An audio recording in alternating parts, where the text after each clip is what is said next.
लोग उनसे कह दो महाराज ये करना है तो कंजूसी कर देते हैं, और कंजूसी कभी नहीं करनी चाहिए। एक बड़ी सुंदर बात याद आती है।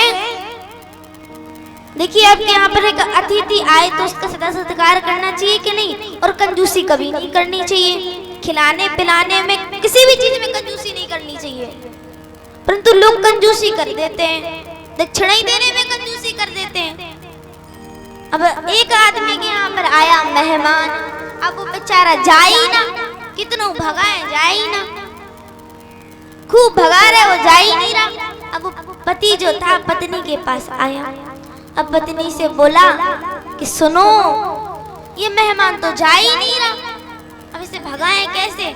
सो पत्नी बोली कि और खिलाओ पिलाओ, नमकीन बिस्किट और सब कुछ खिलाओ, काहे को जाएगा वो, सब कुछ तो खिला रहे हो, नमकीन बिस्किट सब कुछ खिलाओ, वो काहे को जाएगा। पत्नी बोली, अब पति बोले तुम काहे को ऐसे बोल रही। सो पत्नी बोली कि अब तुम हम क्या करें, तुम ऐसे बोले ही रहे, तुम कह रहे के वो भगे कैसे, अब तुम सभी कछु खुआ रहे पिया रहे, तुम क्या बोले। अब पत्नी बोली कि ठीक है अगर भगा नहीं चाहते हो तो एक उपाय है हमारे पास। बोले क्या उपाय है। बोले ये उपाय है कि चाहे जुखाम हो चाहे बुखार हो, जुर जुखाम और पाओ ना लंगन दे दो तान के फिर ना वापस आए। अरे लंगन देनी है पर लंगन कैसे दी जाए, अब वो जाएगा कैसे। सो कहा अब इसका कारण क्या होगा। बोले भोजन। बोले भोजन तो बनता ही है।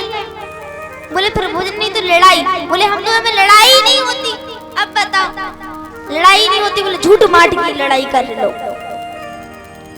झूठ माट की लड़ाई कर लो, क्या बिगड़ जाएगा। बोले ठीक है झूठ माट की लड़ाई। सो झूठ माट की लड़ाई करने लग गए। पत्नी ने रोना शुरू किया और पति ने डांटना शुरू किया। अब पति कह रहा तुम अच्छे काम नहीं करती। पत्नी रो रही हम इतना सब कुछ तो करते हैं, तुम हमसे फिर ही प्रसन्न नहीं हो। सब कुछ नाटक बनाने लग गई, वो झूठ माट की रोने लग गई, और पति भी डांटने में एक्सपर्ट। और ये महाराज पति जो थे सो डांटने लग गए। इधर जो मेहमान जो बैठा था और सब देख रहा था। पत्नी बोली आज हम भोजन ही नहीं बनाएंगे। ठीक है ना बना भोजन, कोई दिक्कत नहीं। इधर जो महाराज मेहमान बैठा हुआ तो सोचा भोजन इन्हीं को नहीं मिलेगा तो हमको कहां से मिलेगा, इन्हीं को नहीं मिल रहा तो हमें कहां से मिलेगा। सो कहा महाराज ठीक है। अब वो चला गया, उसने कहा जब इन्हीं को नहीं मिल रहा भोजन हमको कहां से मिलेगा। सो उठाया थैला और जाने लग गया। अब इतने में महाराज ये दोनों पति पत्नी दरवाजे से देख रहे, देखो जा रहा है जा रहा है, देखो आइडिया काम कर गया, भग गया। अब महाराज अब पति बोला कि चुप जाओ, क्यों रो रही, हम तो झूठ माट का डांट रहे थे। अब पत्नी बोली हम तो खुद ही झूठ माट के रो रहे थे, हम थोड़ा ना सच में रो रहे थे, हम भी झूठ माट के रो रहे थे, सच में थोड़ी ना रो रहे थे। सो पत्नी ऐसा बोलने लगी। सो पति बोला कि हम भी तो झूठ माट के डांट रहे थे, सुना सच्चे में डांट रहे थे। अब काल अनुसार महाराज काल क्रम अनुसार इतने ही बात चली रही थी, इतने वो मेहमान आ गया। अब मेहमान बोला हम भी तो झूठ ही माट के गए थे, थोड़ा ना सच्चू में गए थे। और गया महाराज। इसलिए कहते हैं सदा सत्कार करो, लोभी मत बनो। अब लोभी बन गया, उसने भी उसको लोभी बना दिया। इसलिए कहते हैं कि नारायण भगवान की दक्षिणा नाम की है उनकी पत्नी, और आप जब तक दक्षिणा नहीं चढ़ाओगे तब तक कोई कार्य पूरा होने वाला नहीं है। इसलिए दक्षिणा भी चढ़ानी चाहिए। अब इनके यहाँ 12 पुत्रों का जन्म हुआ, और जब 12 पुत्रों का जन्म हुआ तो 12 पुत्र जब जन्म हुए तो इधर हमारा सबसे छोटी पुत्री जो थी प्रसूति, इनका विवाह किसके साथ में हुआ। इनका दक्ष प्रजापति के साथ में हुआ, और दक्ष प्रजापति के साथ में जब इनका विवाह हुआ तो इनके यहाँ पर 16 कन्याओं का जन्म हुआ और कई कन्याएं थी, उनका विवाह हो गया। स्वाहा नाम की कन्या अग्निदेव के साथ में, सुधा नाम की पितरों के साथ में, और सबसे छोटी जो पुत्री थी सती, इनका विवाह किसके साथ में हुआ? शिव शंकर जी के साथ में। सबसे छोटी पुत्री का विवाह शिव शंकर जी के साथ में कर दिया। सबसे छोटी पुत्री का शिव शंकर जी के साथ में विवाह हुआ। और देखिए दक्ष प्रजापति बड़ा द्वेष रखते थे शिव शंकर जी से, और इतना द्वेष रखते थे, एक बार प्रजापतियों का नायक बना दिया गया दक्ष को, तो अभिमान आ गया। और आज अभिमान आया तो अभिमान तो सबको ले डूबता है। अभिमान आ गया उनको, और जब अभिमान आया तो महाराज देखिए अभिमान भी कहाँ कहाँ आता है। जिसके पास ज्यादा ऐश्वर्य हो, धन हो, संपत्ति हो, तो वहां पर अभिमान आ जाता है। कोई विद्वान हो, किसी की संतानें अच्छी हो, किसी को बड़ा पद मिल जाए तो मत तो आ ही जाता है। तो आज इनको भी आ गया। जब इनको आया तो इन्होंने बहुत बड़ी सभा का आयोजन किया। उस सभा में सभी पधारे, विष्णु, महेश, ब्रह्मा, सभी देवी पधारे। और सभी जब पधारे ना तो आज जैसे ही पधारे,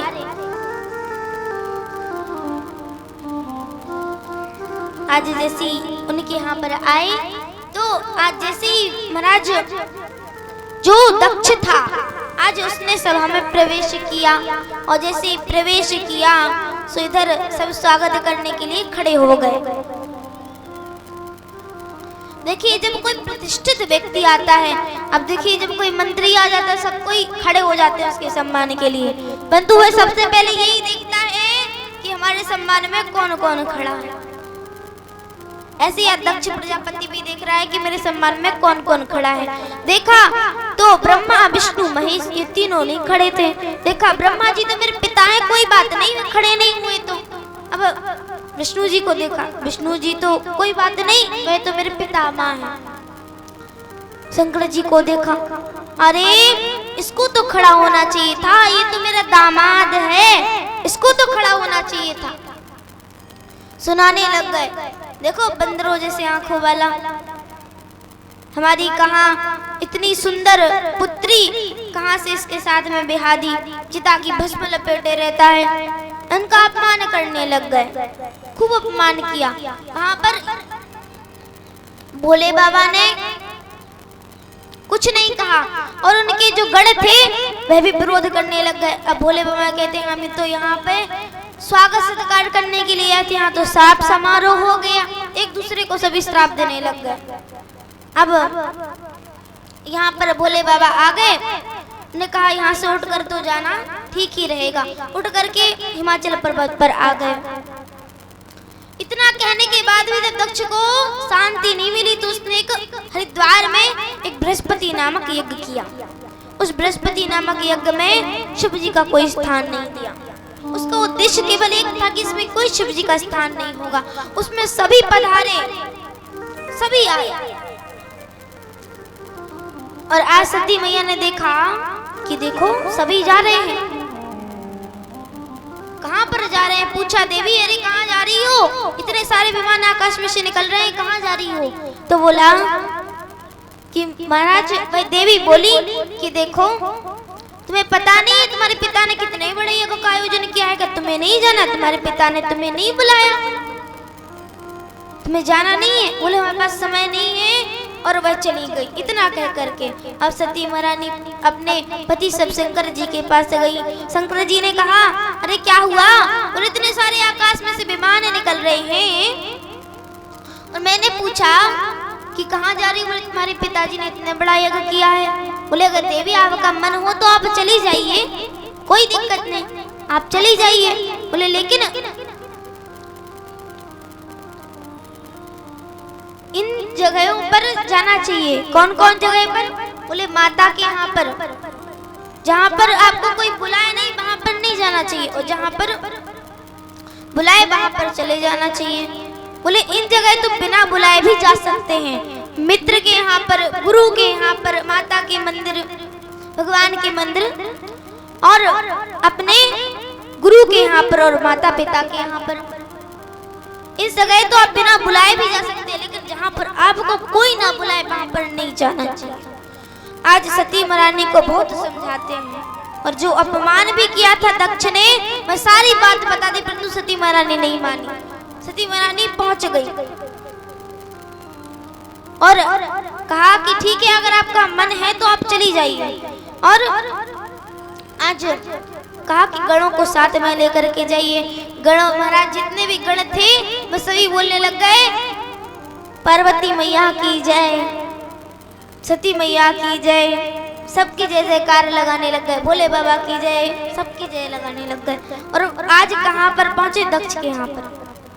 और आज जैसे ही पहुंचे तो माता ने देखा कि सादर भला ही मिली एक माता, सादर भला ही मिली एक माता, सादर भला ही मिली एक माता, सादर भला ही मिली एक माता। भगनी मिले बहुत मुस्काता, भगनी मिले बहुत मुस्काता, सादर भला ही एक माता, सादर भला ही एक माता। तो आज पहुंची तो माता प्रसूति ने गले से लगा लिया। अरे मेरी पुत्री आ गई। देखिए माँ का भाव, माँ का हृदय जो होता है वात्सल्य भाव से भरा रहता है। संतान कैसे भी हो, कितना भी कष्ट दे, परंतु माँ का हृदय तो इतना भरा रहता है वात्सल्य भाव से कि संतान कितनी भी दुष्ट हो, परंतु माँ कभी भी बुरा नहीं चाहती अपने पुत्र के लिए, अपनी पुत्री के लिए। प्रेम से लगा लिया, गले से लगा लिया। और आज उन्हीं की जो बहन थी हंसने लग गई, देखो बिना निमंत्रण के ही आ गई। इसने अपने मान सम्मान का कुछ भी ध्यान नहीं रखा। अब सती महारानी ने कुछ बुरा नहीं माना, क्योंकि वह भी अपने अलग अलग घर रहते हैं सबके, तो अपने अपने घरों में रहती हैं, सभी विवाहित हैं। कुछ कह देते तो विपत्तियां भी खड़ी हो सकती थी, तो कुछ नहीं कहा। लेकिन पिता इतने क्रूर, अभिमान जो भरा है, मानी नहीं। पिता ने अपनी पुत्री सती से भी कुछ नहीं बोला, ना सिर्फ की कुशलता पूछी। अब आप ये कर सकते हैं कि देखिए पिता और पुत्री के बीच में ये भेदभाव कैसे। चलो महाराज सती को पूछ लेना चाहिए था, परंतु सती को भी नहीं पूछा।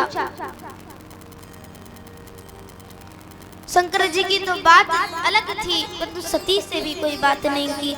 चलो सती महारानी ने बुरा नहीं माना, यज्ञशाला में पहुंची, देखा शंकर जी के लिए कोई स्थान नहीं, सबके लिए ऐसा स्थान है, पर मेरे प्रभु के लिए कोई स्थान नहीं। समझ गई, उनको बात याद आ गई कि बिना बुलाए जाने पर अपमान ही मिलता है।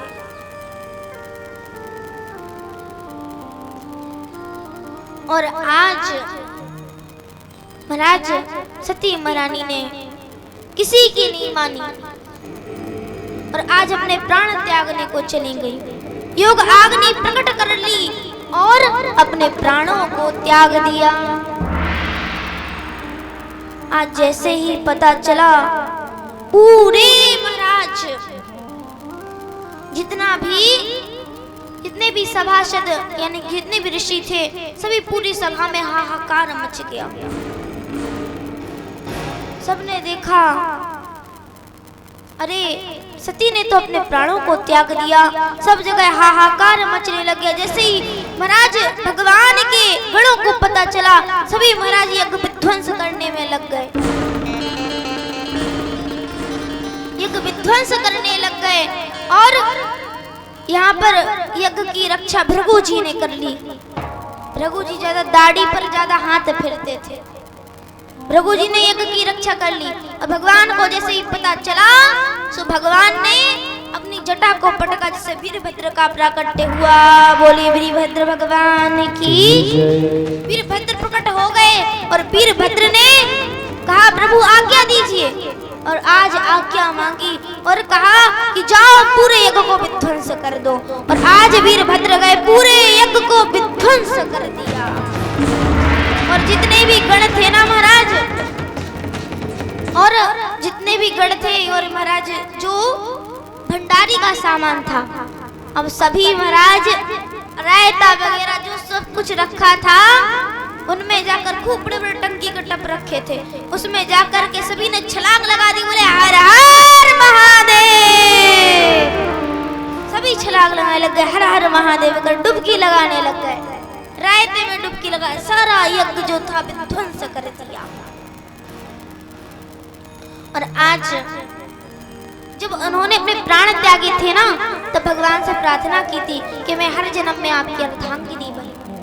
आज दूसरे जन्म में हिमाचल की पुत्री पार्वती के रूप में जन्म लिया। खूब तपस्या की, खूब तपस्या की भगवान को पाने के लिए, शिव जी को पाने के लिए। तो शिव जी ने उनको भेजा सप्त ऋषियों को, जाओ उनकी परीक्षा लो। और आज हर प्रकार से परीक्षा ली, सब प्रकार से उनकी परीक्षा ले रहे हैं। आज उन्होंने कहा कि बताओ, ना जिनके रहने का ठिकाना, ना जिनके खाने का ठिकाना, कुछ ठिकाना नहीं है, जिनका ना खाने का ना रहने का, गले में सर्प डाले रहते हैं, चिता की भस्म लगाए रहते हैं, ऐसे पति को पाकर तुम बताओ क्या करोगी। तो पति महाराज पार्वती जी बोली कि देखो मैं हिमाचल की पुत्री हूँ, मेरा हट भी पर्वतों जैसा है।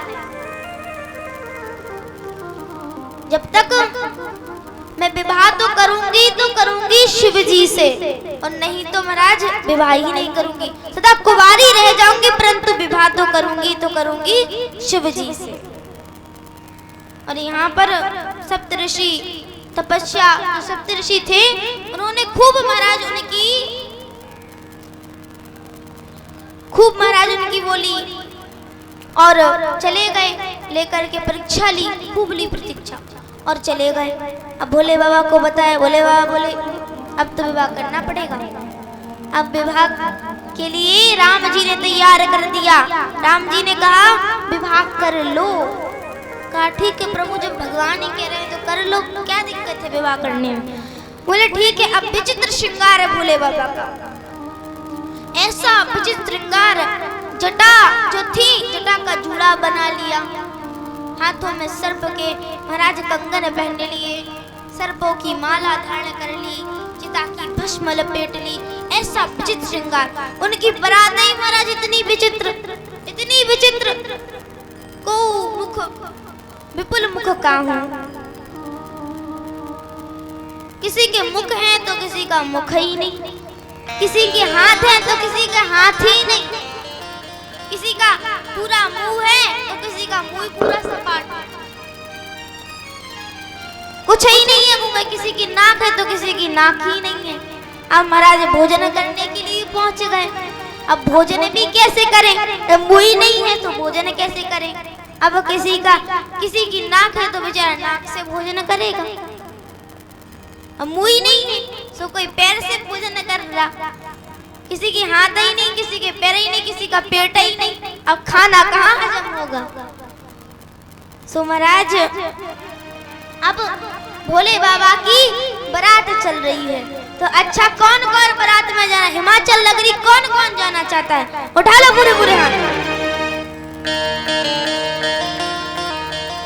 देखो आधे लोगों ने हाथ, कोई हिमाचल नगरी जा ही नहीं चाहता,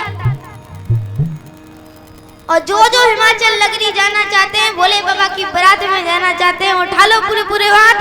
और क्या कहना है कि चली भोले की बारातिया हिमाचल नगरी, चली भोले की बारातिया हिमाचल नगरी, चली भोले की बारातिया हिमाचल नगरी, चली की भोले की बरतिया हिमाचल नगरी। हिमाचल नगरी रे हिमाचल नगरी, हिमाचल